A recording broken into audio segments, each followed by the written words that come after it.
Qatar is the third richest country in the world per capita, and citizens earn an average income of about $86,000 a year. So if average people are able to enjoy a high standard of living, it's easy to wonder how luxuriously the royal family lives. Before we get into that, let's talk a bit about Qatar. Qatar is a small country located in the Middle East. It is 4,471 square miles, and its capital, Doha, was once a fishing village and a popular center for horse and camel breeding. It was also a popular stop for traders who were transporting goods from India and China. It became a British protectorate after the First World War and eventually gained independence in 1971. The country shares a tiny land border with Saudi Arabia, and the rest of it is surrounded by the sea. It is mostly flat, barren, and dry, and this is why only about 5% of the land is used for agriculture. The country is ruled by the Al Thani family, which is one of the most massive royal families I have ever heard of. They settled in Qatar in the 1700s, and it is estimated that there are over 8,000 Qatari royals today. Together, they possess a collective wealth of $335 billion. The family comprises of four main factions: Bani Qasim,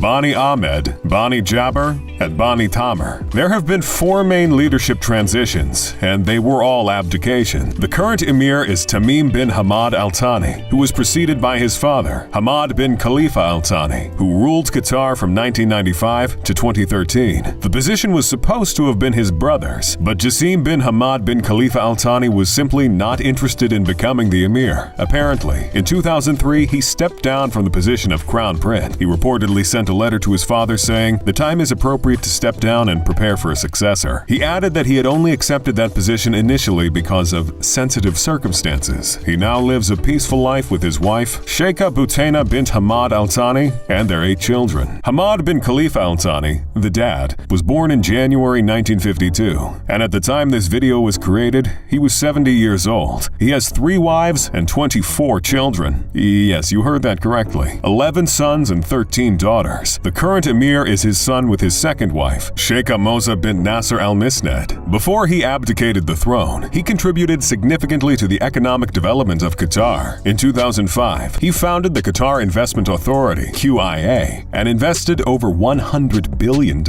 Here is a list of what QIA has acquired so far. Firstly, there's Harrods, which some refer to as the most luxurious department store in the United Kingdom. This store is so luxurious that it has held royal warrants for Queen Elizabeth II, the Duke of Edinburgh, the Prince of Wales, and Queen Elizabeth, the Queen Mother. There is even a dress code. You won't be allowed to enter if you're wearing cycling shorts, flip-flops, thong sandals, swimwear, beach shorts, or dirty clothing. But enough about Harrods. QIA has also acquired the Printemps department store in Paris. This store opened in 1865, so it has a lot of historical value. It is also one of the world's leading department stores for fashion and luxury items. Apart from department stores, they also acquired Paris Saint-Germain FC, a French football club. They have stake in Porsche, Miramax Films, a $100 million investment in Chernin Group, a 1% stake in Louis Vuitton Moet Hennessy, 6% stake in Credit Suisse, 12.6% stake in Barclays, and several others. Unknown to many, Qatar is actually the largest property owner in London. Let's take a look at some of the impressive properties they own. In London, their holdings include the United Kingdom's tallest building, the Shard. This magnificent structure is described as an icon of modern London, a vertical city where people can live, work, and relax. Inside, you can find world-class offices, the 5-star Shangri-La Hotel, award-winning restaurants, and residences for some of the wealthiest. It also contains the highest viewing gallery in the UK, where you can enjoy breathtaking views of London. Qatar also owns the Intercontinental London Park Lane Hotel. This 4.5-star hotel offers extravagance and comfort. One very interesting fact I discovered about this location is that it is located on the same site as the Queen's former childhood residence, 145 Piccadilly. It was destroyed during the war, and between 1968 and 1975, Sir Frederick Gibbard began constructing the hotel. I found it fascinating that the Qataris have acquired something of such historical significance to the British people. The London Olympic Village is also owned by the Qataris. They purchased this this in 2011 for £557 million. Currently, the location is a residential area and contains about 3,000 homes. Aside from their London properties, they also own some property in Cannes, France. This includes the Majestic Hotel, a splendid location overlooking the Mediterranean Sea. It has its own private beach and many luxurious rooms with breathtaking views. They also own Grand Hyatt Cannes, Hotel Martinez, and the Carlton Hotel. While the current emir's father ruled, several diplomatic and sporting events took place in Qatar. This includes the 2006 Asian Games, the 2012 UN Climate Change Conference, Doha Agreement, and the Fatah-Hamas Doha Agreement. His regime can be described as autocratic. There was no organized political opposition. Free speech and dissent were prohibited. And during his rule, 2 U.S. military bases were hosted. He was also integral in the formation of the news media group Al Jazeera. Thus, you can say that he set a solid foundation for his son to follow. Since Emir Tamim bin Hamad Al Thani took over, he has worked to improve Qatar's international profile. One of the main ways he achieves this is by hosting sporting events. He founded Oryx Qatar Sports Investments and helped to bring the 15th Asian Games in Doha to fruition. He was voted the best sports personality in the Arab world by Egypt's Al Ahram. The country will host the Football World Cup in 2022, and it is expected that over $200 billion will be spent on infrastructure in anticipation of the event. The Emir currently holds a bachelor's and a master's degree from USC. It is alleged that during his studies, he attended several military exercises and vacationed in a variety of countries like France, Monaco, Algeria, and the United Kingdom. Therefore, many have questions about when he actually found the time to focus on his studies. One professor claims that when his handlers delivered a final paper, it was placed in a bag along with a Rolex watch, which he returned. Thus, there has been some skepticism about the integrity of his degrees. However, there's no denying that he works really hard. He's held numerous other positions such as the head of the Upper Council of the Environment and Natural Sanctuaries, chairman of the Supreme Council for the Environment and Natural Reserves, chairman of the Supreme Education Council, chairman of the Board of Regents of Qatar University, and deputy chairman of the Ruling Family Council, to name a few. But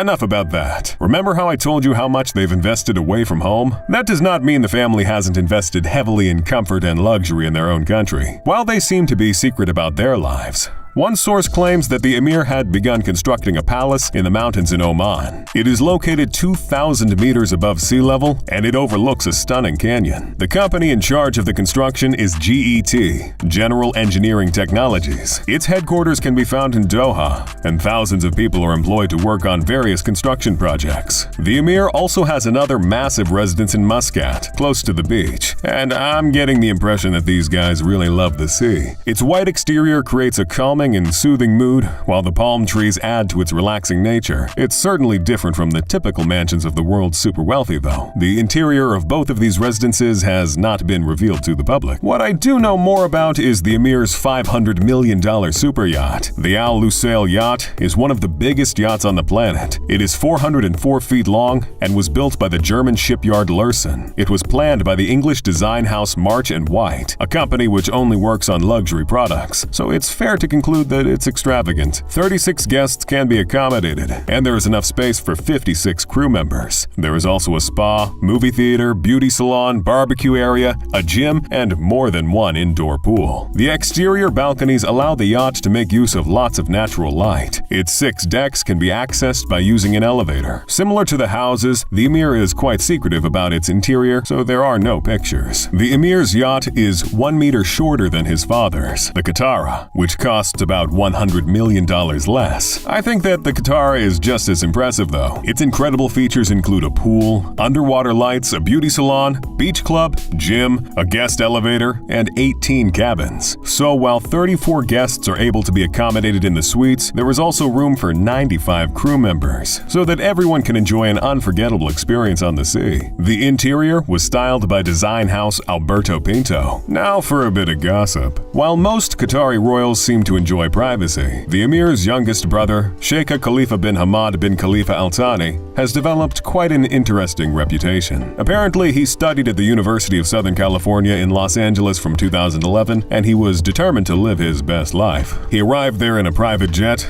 and then posted pictures of himself at the Beverly Wilshire Hotel. You know, the hotel from Pretty Woman. He also had a fleet of multi-million-dollar supercars and frequented luxury hotels. In addition to that, he had security guards, concierges, waitresses, chauffeurs, and a nurse. He even had someone to make his tea and someone else to prepare his hookah pipe. He enjoyed frequenting Las Vegas, and sources claim that he spent over $300,000 there in 6 weeks in 2014. During his time in the U.S., he rubbed shoulders with several celebrities, including Scott Disick from Keeping Up with the Kardashians. All of this fun didn't mean that he was not making an effort to succeed academically. Apparently, he made the dean's list 3 times. When he returned to Qatar, he joined Qatar's Internal Security Service. He then pursued a master's degree remotely. But enough about him. One more interesting fact I discovered about the Al Thani family is that they are deeply interested in the field of arts. The Emir's daughter, Al Mayasa bint Hamad bin Khalifa Al Thani, is the head of the Qatar Museum's authority and is described as the most powerful woman in the art world today. In fact, in 2012, Forbes ranked her among the 100 most powerful women in the world. The annual budget for the Qatar Museum Authority is $250 million. They have been purchasing huge collections of art for over 20 years, and their collection includes a variety of artifacts, Qurans, rare books, jewelry, natural history prints, and 18th century French furniture. They also have some very famous paintings and photographs in their possession. Mansions, luxury yachts, private jets, servants, and tons of investments. This royal family has it all. If you enjoyed this video, please check out the one on the screen for more.